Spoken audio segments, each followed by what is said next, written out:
One moment. I'm going to call the Joint Review Board meeting to order on September 19th, and it is 5:48 p.m. We'll do a roll call. Lori Grigg. Here. Kristen Runge. Here. Adam Gallagher. Here. And Jim Elvacrobe. Here. And Jack Heineman is absent.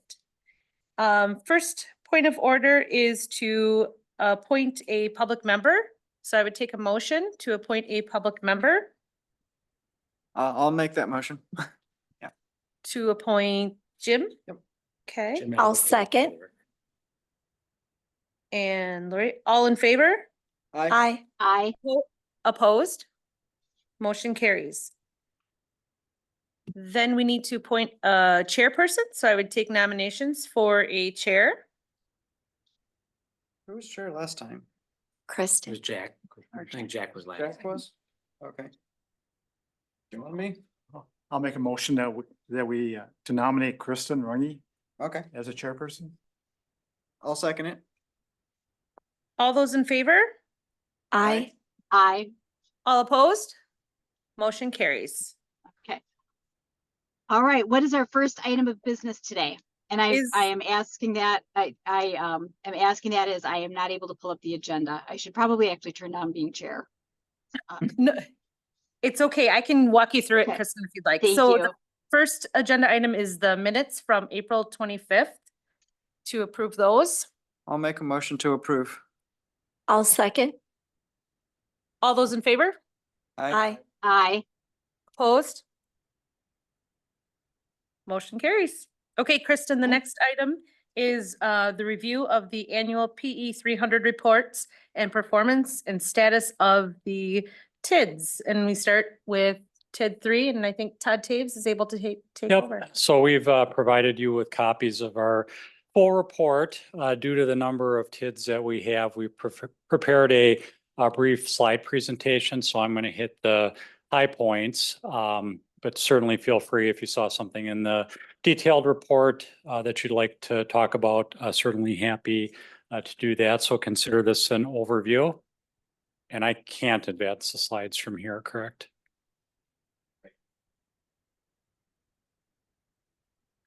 All right, so we'll start with TID number 3, and I would also say Todd and Lauren and Renee, jump in. There may be some points of emphasis you'd like to make or something that I neglect to mention that you think is important, so we should add that in.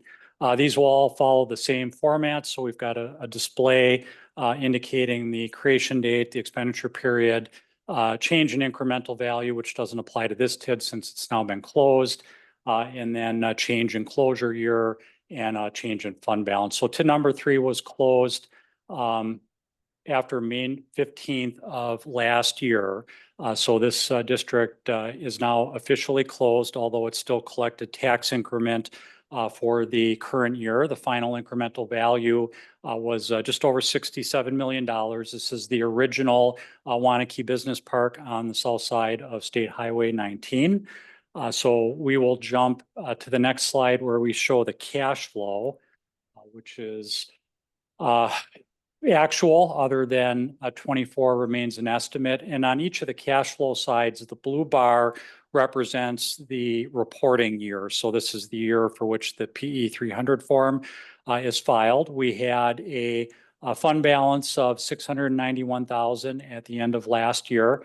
As I mentioned, we're bringing in one final year of tax increment, which is for partially for the purpose of the affordable housing, although some of that increment will go to pay remaining liabilities of the district. So on an, subject to final TID closeout audit, the one notable number here on the expense side, the 1.8 million, which zeroes out the fund balance, that consists of two components. So the development agreement with MLG in the initial years of this district provided for draws on a letter of credit if there was insufficient funds to make village debt service payments, and then an ability to be reimbursed for that at the end of the TID life. So embedded within that number is $1,189,000. That is a reimbursement for those prior draws on the letter of credit. And then the residual, the 570 and change, that's what will go into the village's affordable housing fund. So this district, while closed, there will be nothing left in terms of residual increment for disbursement to the taxing jurisdictions. However, it is now back on the tax roll as we move into this valuation cycle 24 levy for 25 budget. So that's all I would mention Can I on just this. add, he spoke about the final closeout audit and that's taking place like as we speak this week, last week. And so just a little bit of update.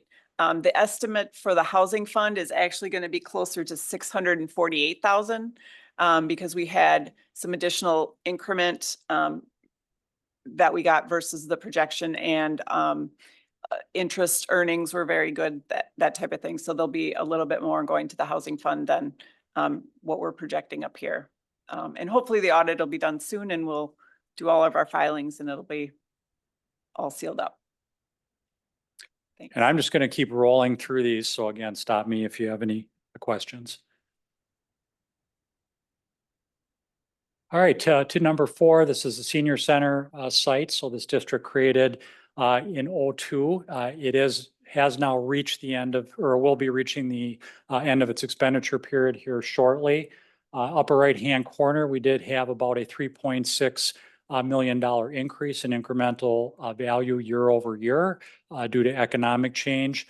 Last year's report, we had projected closure actually this year. I think there were some remaining costs that the village wanted to fund related to the environmental monitoring and reporting.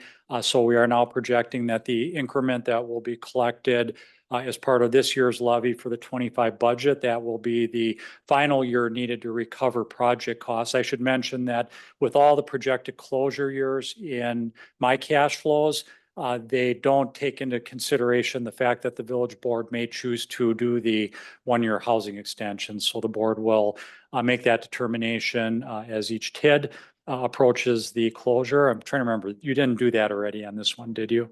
Yeah. Oh, we did not. And fund balance wise, we've got about 93,000 at the end of the last audit period, 2023, and no particular activity to report in terms of changes in this district. So we'll look to the cash flow. I think before you do, the only thing I'd note in terms of activity, as Todd noted, there's a few more environmental things that actually relates to some soil discoveries just within the past couple years. So we've had to undertake an additional project of topsoil removal on the site. I think they're in the midst of that right now. Right, they're planning to have hopefully all the work done before the last date of the expenditure period, December 2nd, so that we can get it in, but Yeah. they're working on it now. Yeah, and our expectation on that activity is what will take us to DNR closure on the site. Is that by the village center, Tom? Yep. But the soil they found that still has some contaminants is just to the east of the center where the slope goes up towards the road and the sidewalk which would be on the south side of the senior center or of the village center. I noticed that the increment went up 3.6 million. And that area is pretty much governmental property, right, in that district? So I was just wondering what would cause it to go up? All right, so all of the valuations when we're talking about tax increment district are done on an equalized value. So even if there's no physical change on the ground or a change in the assessed value, if the assessment ratio drops, which it typically does following a revaluation, it will go down each year. The Department of Revenue brings that value up so that it's in line with where it sees the market. So even if you don't, and we'll see this kind of in a significant way on a TID number 8, but even if you have nothing change, you can still see the equalized value go up. Okay. Essentially economic appreciation.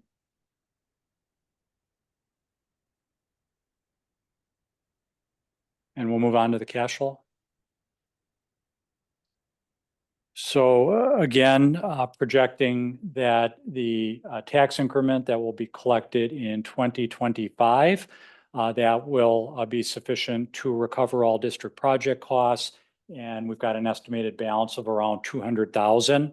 So again, possibly may be extended. That would move that back. That final increment collection will go to the housing fund, but we do expect to have a residual within this district that would be apportioned out amongst the taxing jurisdictions following the closeout audit. To number 5, the original downtown area district. And again, this is one where we really have not had any significant physical changes on the ground, but we had a fairly significant increase from 30 to 50 million.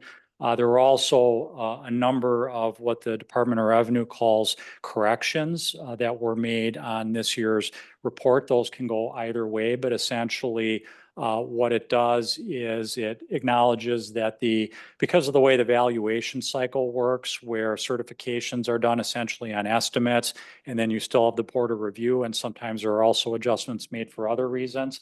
The department will sometimes come out with the valuations, and they will artificially increase the value for 1 year.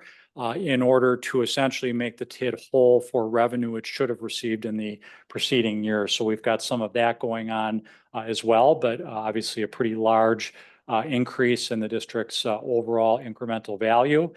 We did have also an addition of about 283,000 to the fund balance, and the result of both of those combined is that we are now projecting closure. Again, this will be a district where the levy collected for 2025 should recover project costs. If extended, we'll go out 1 more year, but we'll take a look at the cash flow now. And this will again be one where we anticipate funds at the closure that would be available for disbursement to the taxing jurisdictions. And it's behind Kristen. Oh, there we go. Here, this would be well, it wouldn't be a large balance because we would have 957 in estimated funds and 909 in liabilities to retire. So if in fact we are in a position and make that decision before next April, that we would close this, there would be some residual, but it will not be significant. And I know Renee, you'll look at this closely, but if there's, not a sense of certainty that we're going to have the funds, this could also run out 1 more year just to make sure we do recover those costs. We'll go on to 6. This is Kilkenny Farms, which we spent some time on last year relative to the territory amendment. So this district has got about 5 years left on its expenditure period. This is another one where we had a large increase in value, about 31 million over the prior year. This district is projected to close 2 years later versus last year's report, and that's a function of the amendment as well as the additional projected costs as well as increment to be generated. So when all those things that were included in the amendment are rolled into the cash flow, which we'll see in a moment, that does push out projected closure 2 years. Had a small add to the fund balance in terms of activity. There was the completion of the At Home Again senior living facility, and I already mentioned the amendment. Just geographically, this was the original district area, and this was the area that the Joint Review Board approved to bring in by amendment recently. And taking a look at the cash flow, cumulative fund balance at the end of last year, about 1.8 million.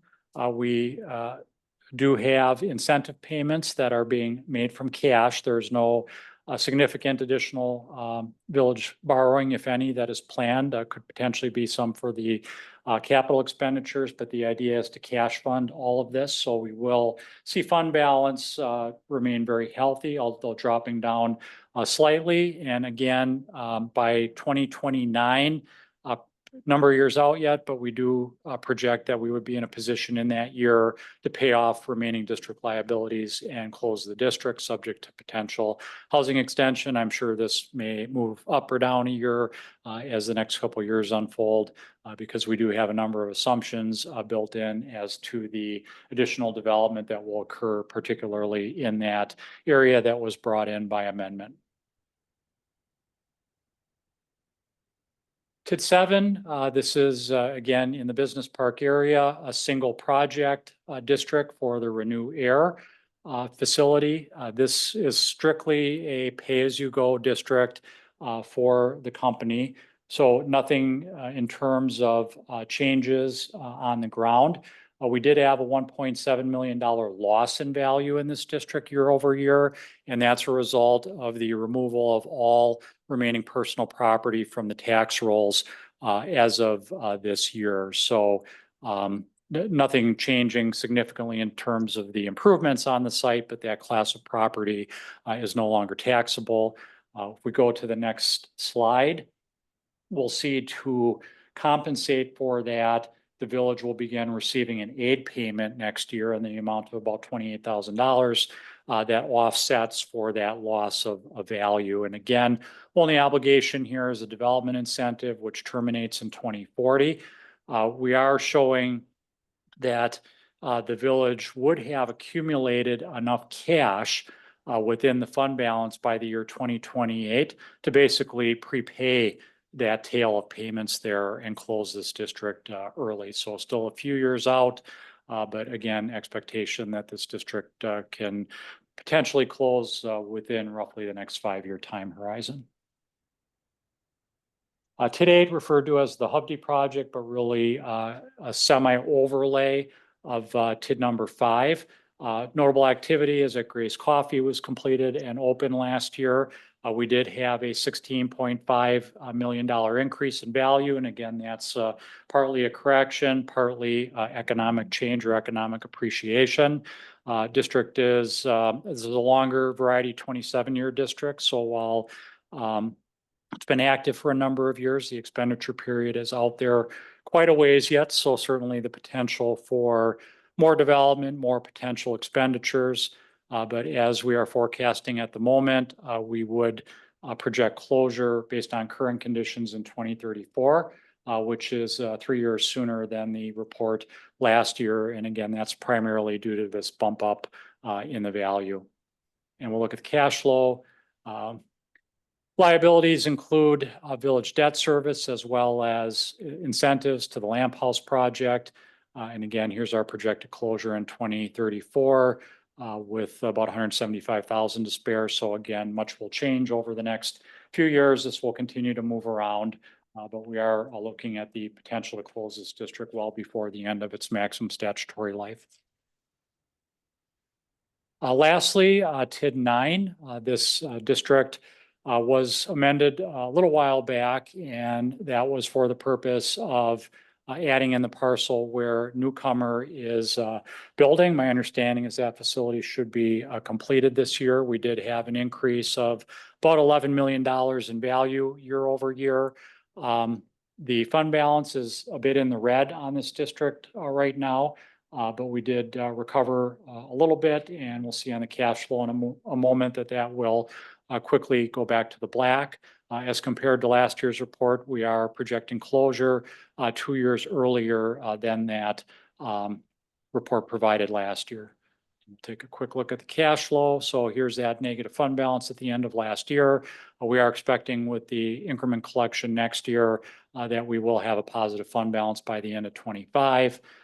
This similar to the Renew Air TID is strictly a development incentive. So there are incentives that are covered under an agreement with Octopi, as well as for the Newcomer project. Those are represented here on a projected basis, and we anticipate having enough tax increment accumulated that those could potentially be prepaid and the district closed by the year 2031. That concludes the overview. I would mention we do have a TID 10, but that is not yet subject to the PE 300 reporting.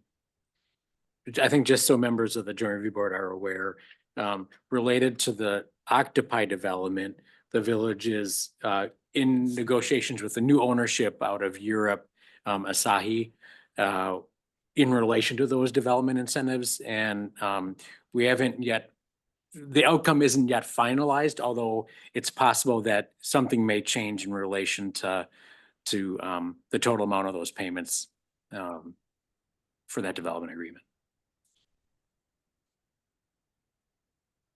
All right. Let's see here. Can you hear? There we go. Can you hear me? Yep. Yep. All right. Thank you very much for the presentation. Do we have any questions or comments? Nope. None for me. For some None? reason. All right. I see heads shaking no. So thank you very much, Todd. It was very thorough. I don't have any questions myself. So with that, I think we can move on to the next item, which is to entertain a motion to approve the filing or acknowledge of the filing of the, let me pull up my agenda here. A motion to acknowledge the filing of the annual reports in compliance with annual meeting requirements. Would anybody like to make a motion? I'll motion to approve. I'll second it. All right, any discussion on the motion? Seeing none, all in favor? Aye. Opposed? Abstention? The motion carries. One note All before right. you go to adjourn, Kristen, and that's that we are recording the meeting. We'll provide this on the village's YouTube channel. We'll make sure that the jurisdictions not represented tonight get copies of the presentation. And I think we should also make sure in the presentation that we include a copy of the slides so they can be easily reviewed by those who are looking at the information. All right, thank you very much for that. With that, then we have one last motion. I move to adjourn. I'll second. All in favor? Aye. Aye. Opposed? Motion carries. Meeting is adjourned at 6:10 PM.